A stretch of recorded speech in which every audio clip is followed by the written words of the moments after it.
রাজনীতির মাঠে এখন আলোচনার কেন্দ্রে জাতীয় সংসদ নির্বাচন। চলছে নেতাকর্মীদের কথার লড়াই, আছে অভিযোগ পাল্টা অভিযোগও।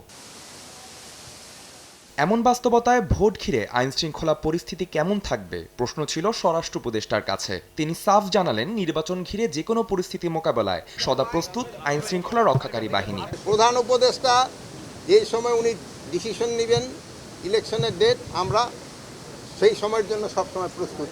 আইন শৃঙ্খলা পরিস্থিতি যে উন্নতি হয়েছে এটা আপনারাও বলছেন, এটাতে আমরা যতটা কমে আনা যায় আমরা চেষ্টা করতেছি। এই ক্ষেত্রে আপনাদের একটু বড় ধরনের একটা রোল রয়ে গেছে। রাজধানীর উত্তরায় আর্মড পুলিশ ব্যাটালিয়ন ও র্যাব 1-এর সদর দপ্তর পরিদর্শনে গিয়ে স্বরাষ্ট্র উপদেষ্টা আরও জানান, অবাধ ও সুষ্ঠু নির্বাচনের লক্ষ্যে লেভেল প্লেইং ফিল্ড নিশ্চিত করা হয়েছে।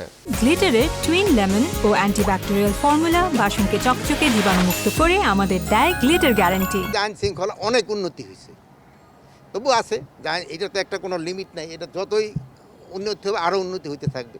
ছোটোখাটো দিয়ে একটা ঘটনা যে ঘটে নাই তা না, দিয়ে একটা চুরি হয়েছে, দিয়ে একটা চিন্তাই হয়েছে, বাট বড় ধরনের কোনো সমস্যা হয়নি। মাঠ পর্যায়ে পুলিশের কাছে রাইফেলের মতো অস্ত্র থাকলেও ভারী মরণাস্ত্র থাকবে না বলে জানান স্বরাষ্ট্র উপদেষ্টা। আদনান তুর্য, সময় সংবাদ, ঢাকা।